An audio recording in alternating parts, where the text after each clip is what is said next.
اللہ تعالیٰ نے ہمیں حکم دیا کہ ہم اللہ کی عبادت کریں، اور عبادت کا مفہوم یہ بیان کیا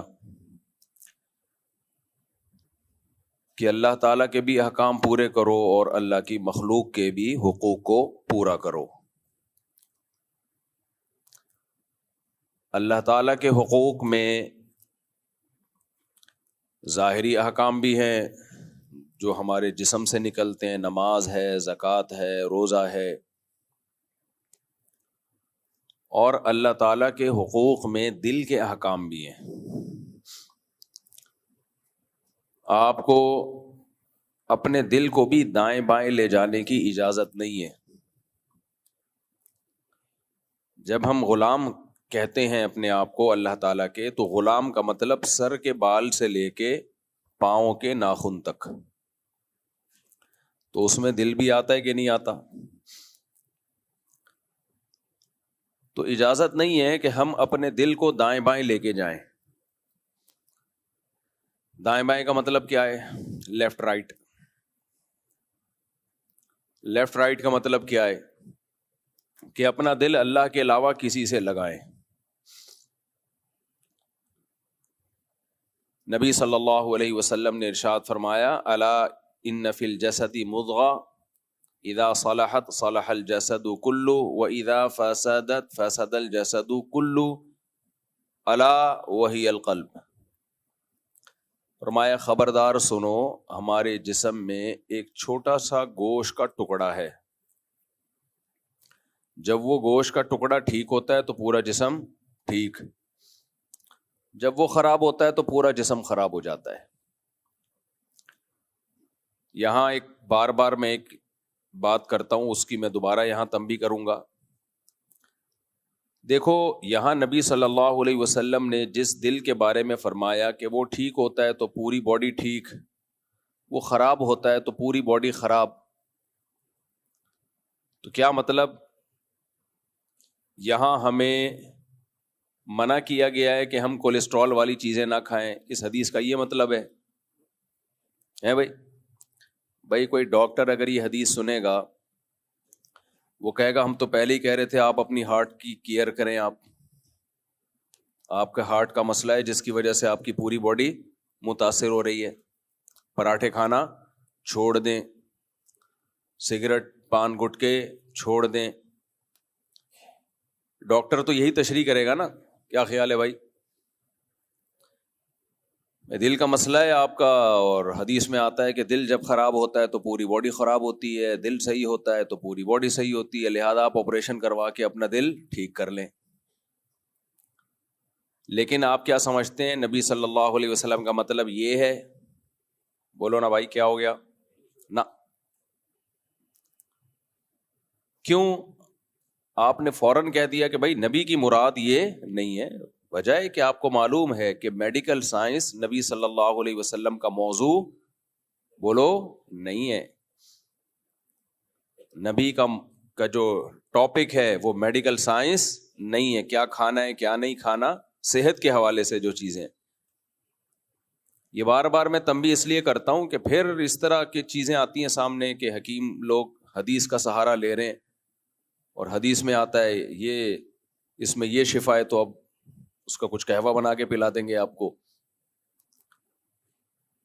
نبی صلی اللہ علیہ وسلم نے یقیناً چند چیزوں کے بارے میں ہمیں بتایا ہے کہ اس میں شفا ہے، قرآن نے بھی بتایا، لیکن کیسے ہے، کتنی مقدار میں کھانی ہے، کس کو کھانی ہے، اور کس کو الٹا نقصان ہوگا، یہ تفصیلات ہمیں قرآن و سنت میں نہیں ملتی۔ یہ تو میڈیکل سائنس کا پورا ایک شعبہ ہے، تو یہ ڈاکٹروں اور جو ماہر حکیم ہیں ان سے پوچھنے کی چیز ہے۔ نبی صلی اللہ علیہ وسلم نے ہمیں یہ تو بتایا کہ حلال کیا ہے، حرام کیا ہے، پیسہ کمانے میں حلال طریقہ کیا ہے اور حرام طریقہ کیا ہے، اور یہ بھی بتایا کہ تجارت میں اللہ نے برکت رکھی ہے۔ آپ صلی اللہ علیہ وسلم کی خواہش تجارت کی طرف زیادہ آپ امت کو لانا چاہتے تھے،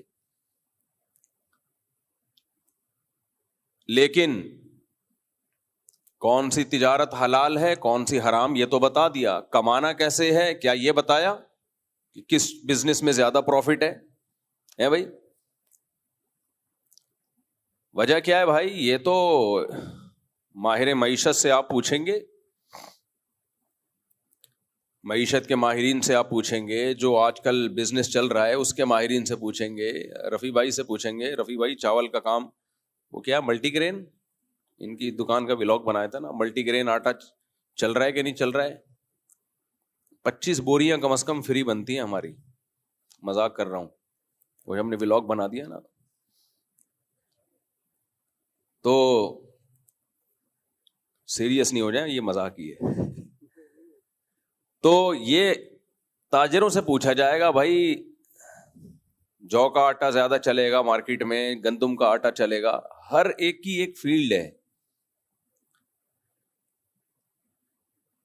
پیغمبروں کا ہدف کیا ہے، پیغمبروں کا موضوع کیا ہے، پیغمبروں کا ٹاپک کیا ہے، مذہب کی ہمیں ضرورت کیوں ہے؟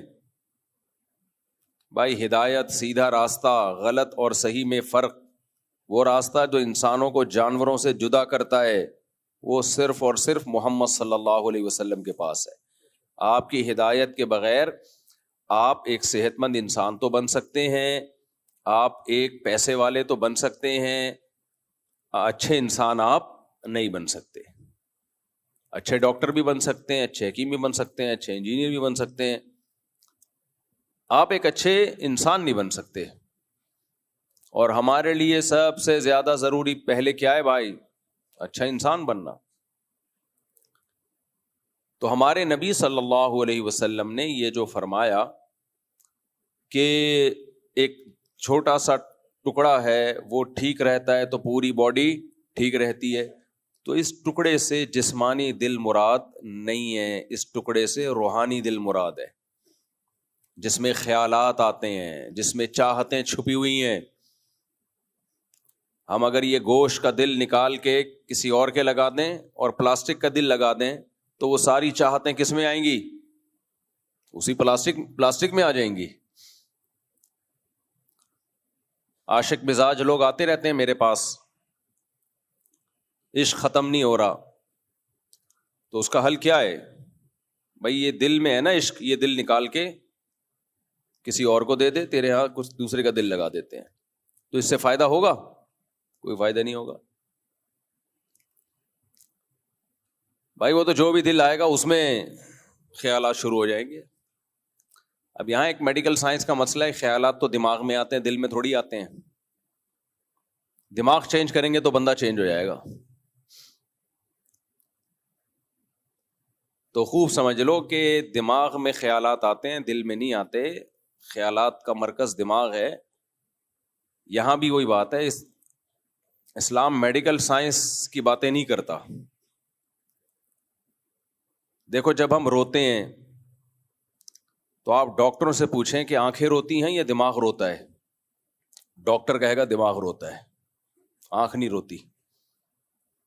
آنکھ پہ اس رونے کے اثرات ظاہر ہوتے ہیں. تبھی دماغ سو رہا ہو، آنکھ کو آپ غم کی بات سنائیں تو آنکھ روئے گی؟ بولو آنسو نکلیں گے؟ نہیں، کیونکہ دماغ جو اصل میں جس کا کام ہے رونا وہ سو رہا ہے. لیکن جب دماغ روتا ہے تو اثرات کہاں آتے ہیں سب سے پہلے؟ بولو آنکھوں پہ آتے ہیں.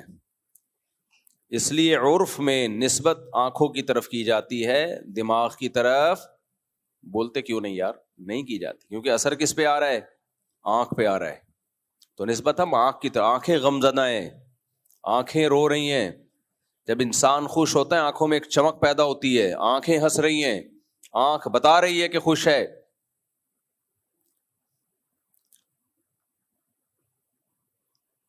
جب ہم ہنستے ہیں تو اصل میں دماغ ہنستا ہے. خوش کون ہوتا ہے؟ دماغ. ظاہر کہاں سے ہوتا ہے؟ دانتوں سے.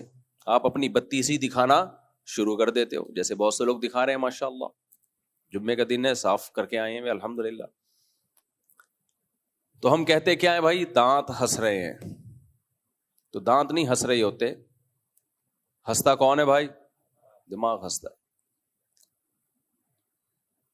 تو ایسے ہی جب بھی ہمیں کسی سے محبت ہو، کسی سے نفرت ہو، کوئی جذبات ہوں، تو جذبات پیدا دماغ میں ہوتے ہیں. سب سے پہلے اس کا اثر کہاں ہوتا ہے؟ دل پہ ہوتا ہے.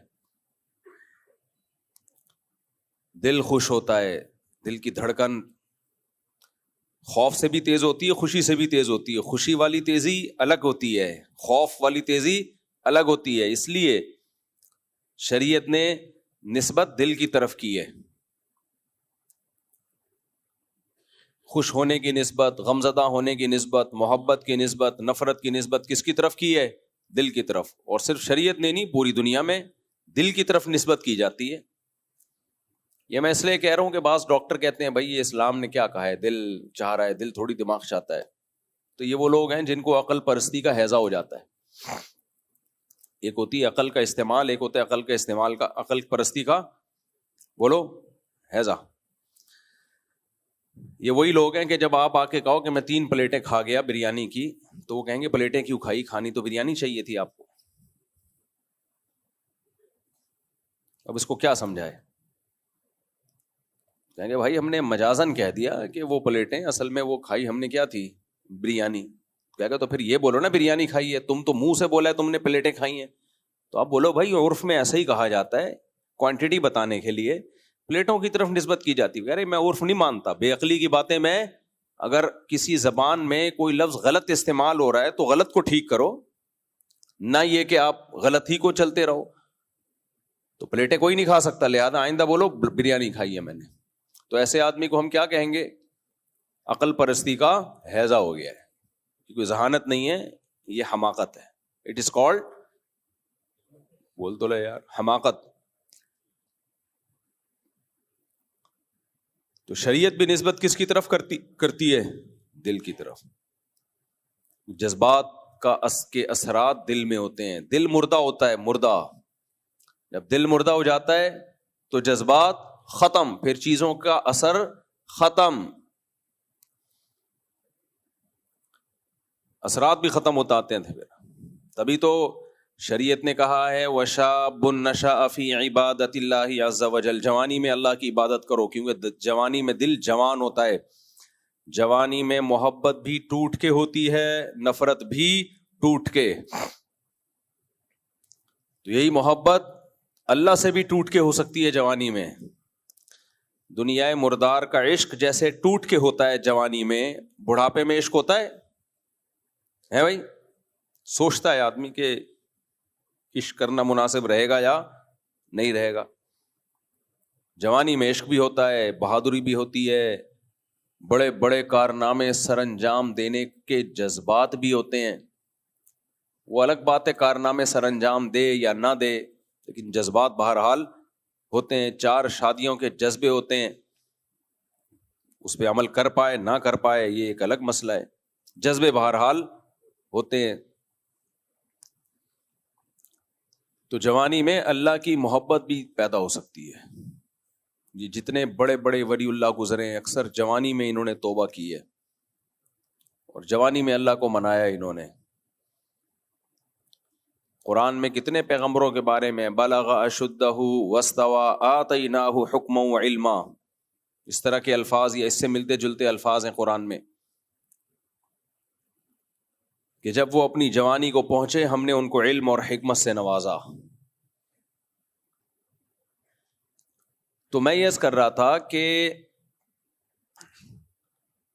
نبی صلی اللہ علیہ وسلم نے اس حدیث میں جو فرمایا کہ دل اگر ٹھیک ہو تو جسم سے نکلنے والے اعمال ٹھیک ہوتے ہیں. دل کی طرف نسبت کیوں؟ کہ جذبات کا سب سے پہلا اثر کہاں آتا ہے؟ دل میں آتا ہے. تو اس سے یہ بھی پتا چلا کہ شریعت یہ بھی چاہتی ہے کہ کچھ جذباتی محبت بھی ہو اللہ تعالیٰ سے. دیکھو محبت کی 2 قسمیں ہیں. پہلے میں اس حدیث کو مکمل کر دوں پھر اس پر آؤں گا. محبت آپ نے مجھے یاد دلانا ہے، ٹاپک چینج نہ ہو جائے. محبت کی کتنی قسمیں ہیں؟ 2. کسی سے بھی محبت ہوتی ہے ہمیں 2 طرح کی ہوتی ہے.